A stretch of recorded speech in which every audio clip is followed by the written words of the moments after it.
Hello viewers, welcome back in this new session.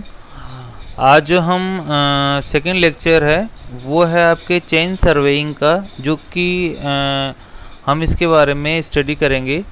ठीक है, तो इस सेकंड पार्ट के अंदर जो है हमारा ये रहेगा कि इसमें किन चेन सर्वे ध्यान सर्वे जैसे फर्स्ट चेन सर्वे लेक्चर में भी अपन ने बताया था कि इसके अंदर क्या होता है कि लीनियर मेजरमेंट किया जाता है।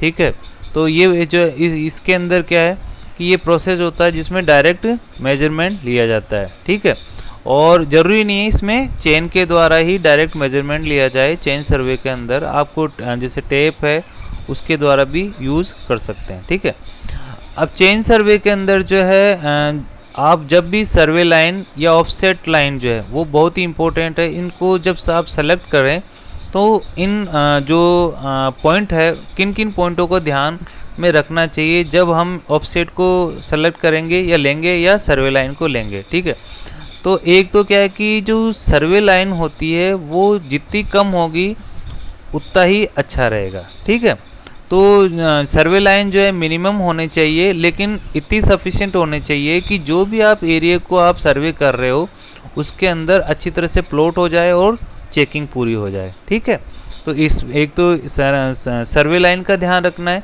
फ्यू होनी चाहिए। दूसरी है कि जो बेस लाइन होती है, ठीक है, वो बेस लाइन जो है वो आपके ऐसी होनी चाहिए, ए लॉन्ग बेस लाइन होनी चाहिए। ठीक है, should be position right across the side of to form a base on which to build the triangle. ठीक है, तो बेस लाइन पूरे जो एरिया उसके अक्रॉस के अंदर होनी चाहिए, जिससे कि क्या हो कि बेस होती है बेस लाइन। ठीक है, जिससे कि जितने भी ट्राइंगल्स जो इससे बन रहे हो उसको पूरे एरिया को कवर कर ले, और साथ ही जो ट्राइंगल बन रहे हैं वो वेल ट्राइंगल बनने चाहिए। ठीक है, थर्ड जो है वो जैसे इसमें मैंने फर्स्ट के अंदर बताया था कि वेल कंडीशन ट्राइंगल होने चाहिए। थर्ड में इसमें बताया कि जो भी आप बेस लाइन से ट्राइंगल बना रहे हैं, ठीक है, जब आप सर्वे लाइन या ऑफसेट लाइन का चूज़ करते हैं तो उसमें क्या होना चाहिए कि कोई भी एंगल जो है 30 डिग्री से ज़्यादा नहीं होना चाहिए, और साथ ही जो है कोई भी एंगल 150 डिग्री से आपके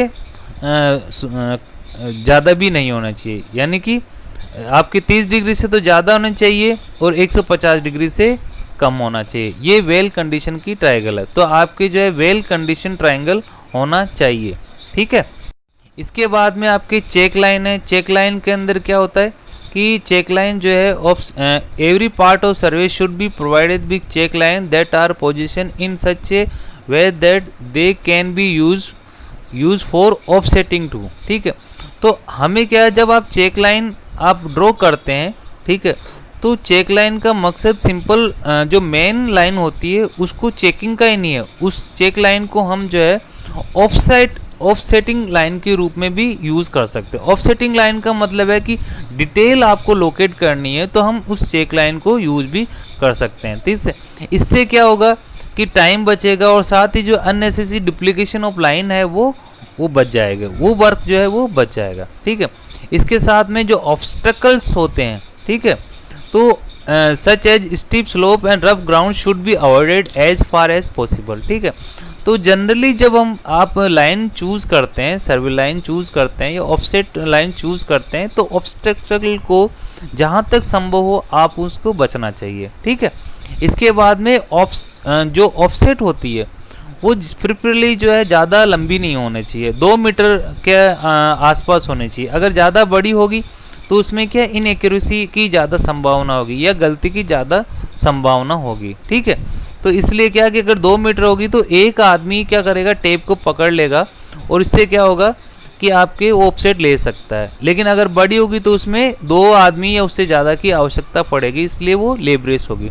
ठीक है, इसके साथ में आपको स्टेशन जो है ऐसे चूज़ करना है जिससे कि क्या हो कि आपके जो ट्रायंगल बना रहे हो आप वेल कंडीशन हो, साथ ही जो है एक्सटेंशन जो फ्रेमवर्क कर रहे हो आप उसका एक्सटेंशन भी संभव हो। ठीक है, तो इस प्रकार हमको क्या करना है, स्टेशन का चुनाव भी करना है। ठीक है, अब ये इम्पोर्टेंट एक और है कि चेन सर्वे के अंदर जो है बहुत सारी एरर होती है। ठीक है, उसके एरर को हम 3 उसके अंदर डिवाइड कर सकते हैं चेन सर्वे। पहली तो होती है ग्रॉस एरर, दूसरी होती है सिस्टमेटिक या क्युमुलेटिव, और तीसरी होती है रैंडम या कंपनसेटिंग एरर। ठीक है, ये 3 तरह की एरर होती है। तो पहले जिसे हम स्टडी करेंगे जैसे ग्रॉस एरर है। ठीक है, तो ग्रॉस एरर जो है ये किसके कारण होती है और इसको कैसे बचा सकता है इसके बारे में करेंगे। ठीक है, तो इसको हम जो है ब्लंडर या ब्लंडर मिस्टेक भी बोल सकते हैं। ठीक है, इसके अंदर क्या होता है, ये एरर क्यों आती है कि या तो सर्वे या उसका असिस्टेंट जो है वो केयरलेस हो या नौसिखिया हो, यानी कि उसको वर्क के बारे में पूरी डिटेल से ज्ञान नहीं हो, उस वक्त जो है ये जो है आपकी एरर आती है। ठीक है, तो यानी कि इन एक्सपीरियंस जो है आपके सर्वेयर और उसका असिस्टेंट हो और साथ के अंदर वो अयोग्य हो या उस फील्ड के बारे में अच्छी तरह से नहीं जानता हो, तब जो है आपके ग्रॉस एरर आती है। दूसरी क्या चीज़ है कि आपके अगर इंजीनियर है, ठीक है, इंजीनियर इन एक्सपीरियंस हो या सर्वेयर है वो इन एक्सपीरियंस हो, या जो साइट है उसके बारे में वो ज़्यादा नहीं जानते हो, साथ ही जो इक्विपमेंट यूज़ कर रहा हो और जो मेथड यूज़ कर रहा हो उससे भी वो अनफेमिलियर हो, तब भी जो है ये आपके जो है ये ग्रॉस एरर आ सकती है। ठीक है, तीसरा रीज़न क्या है कि इसका यह है कि मान लीजिए आके उसने जो काउंटिंग की, टेप की लेंथ को काउंटिंग की, वो गलत कर ली। फील्ड बुक के अंदर जो है सर्वेयर या उसके जो है असिस्टेंट ने गलत उसको नोटिंग कर ली। साइटिंग जो है उसने टारगेट को गलत साइट किया, या रीडिंग को अगर क्लॉकवाइज लेनी है और उसने एंटी क्लॉकवाइज पढ़ ली। ठीक है, इसी तरह से आपको जो इंस्ट्रूमेंट को अगर उसको टर्न किया उसको इन करेक्टली कर दिया। ठीक है, या आपके जो है एरोज जो है, ठीक है, या स्टेशन जो है जो मार्क है वो मिसप्लेस हो गया या डिसप्लेस हो गया।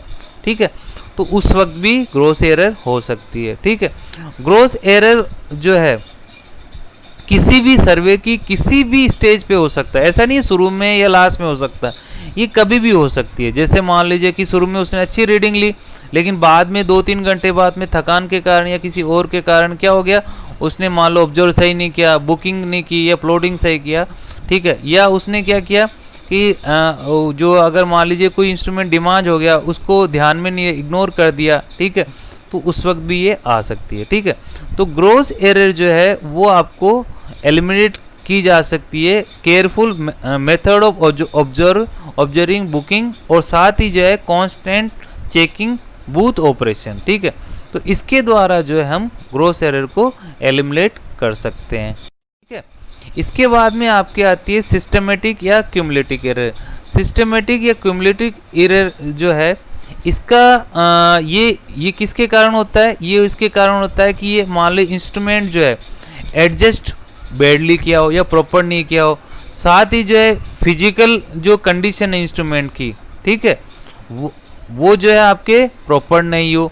तो इस प्रकार जो है जैसे expansion of steel, frequently change in EDM, measuring instrument, it is just some of error. ठीक है, तो इसके अंदर क्या होता है कि जैसे स्टील है, स्टील टेप वगैरह है, ईडीएम वगैरह है, इंस्ट्रूमेंट है, आप बार बार यूज़ कर रहे हो। ठीक है, तो इससे क्या होगा, आपकी जो एरर आएगी वो अलग अलग आने शुरू हो जाएगी। तो ये जो सिस्टमेट की एरर होती है, ठीक है, ये एक ही साइन की होती है। ठीक है, ये जो है सेम मैग्नीट्यूड और सेम साइज साइन की होती है, यानी कि पॉजिटिव हो तो पॉजिटिव होती चली जाएगी, ये नेगेटिव हो तो नेगेटिव होती चली जाएगी। ठीक है, इसके बाद में जो है इसको जो हम एरर को जो है, इस एरर को जो है हम जो है कैसे एलिमिनेट कर सकते हैं कि आपको एरर को जो है आप इसमें करेक्शन लगा सकते हैं। ठीक है, जैसे मान लीजिए कि आपके जो टेप है तो आपके टेप स्ट्रेच होगी,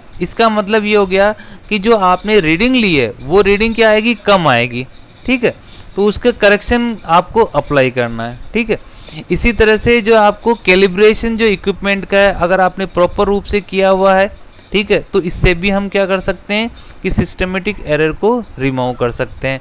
साथ ही जो है आपके जो प्रोसीजर है ऑब्जर्वेशन का, उसको रीमेजर और क्वांटिफाई करके भी हम क्या कर सकते हैं, इस एरर को निकाल सकते हैं। ठीक है, तो इस प्रकार जो क्यूमुलेटिव जो एरर जो है वो आपकी सेम मैग्नीट्यूड की होती है और सेम साइन की होती है, ठीक है। इसको रिमूव करने के लिए आपके 3 मेथड है इसमें। एक तो आप उसमें करेक्शन कर सकते हो, जैसे टेप वगैरह के लिए, टेंशन और टेम्परेचर के लिए। साथ में आप उसको क्या कर सकते हो, कैलिब्रेट कर सकते हो इक्विपमेंट को। और साथ ही जो आपने मेथड यूज़ किया है, ठीक है, उस मेथड को आप रीवेरीफाई कर सकते हो या रीमेजरिंग कर सकते हो, ठीक है। इस प्रकार हम जो इसको क्या करेंगे, करेक्शन जो ये एरर है उसको एलिमिनेट कर सकते हैं, ठीक है।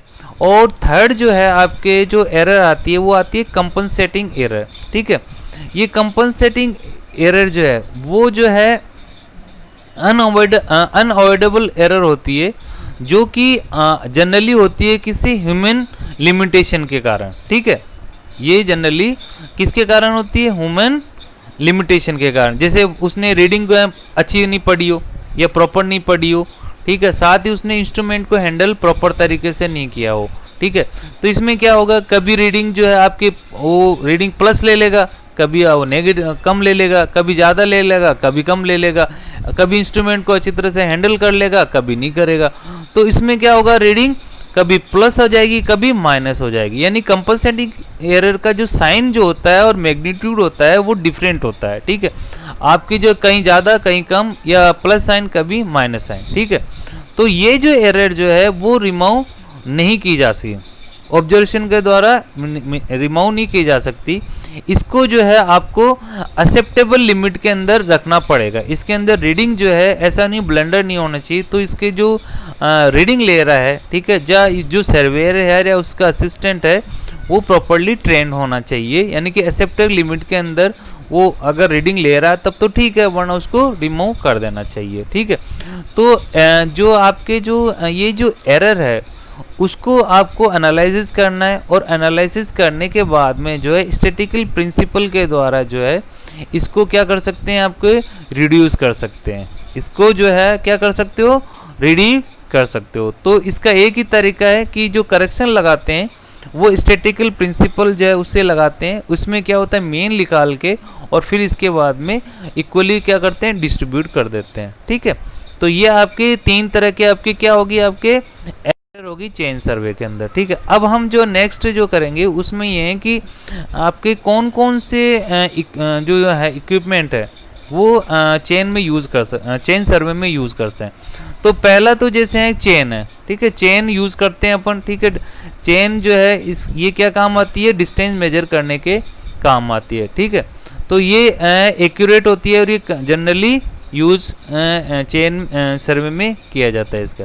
तो इसके अंदर जो है हम क्या करते हैं, 3 में डिवाइड करते हैं, चेन, स्टील बैंड और टेप, ठीक है। चेन, स्टील बैंड और टेप, ठीक है। इन 3 को जो लीनियर मेजरमेंट के काम में लेते हैं। तो चेन जो होती है वो जनरली केस की बनी रहती है, आपके गैल्वेनाइज माइल्ड स्टील वायर की बनी रहती है, जो कि बैंड होता है, और जिसके एंड जो होते हैं वो क्या होते हैं, रिंग नुमा होते हैं, और जिसको किससे द्वारा 3 सर्कुलर ओवल शेप्ड रिंग के द्वारा क्या करते हैं, ज्वाइन करते हैं, ठीक है।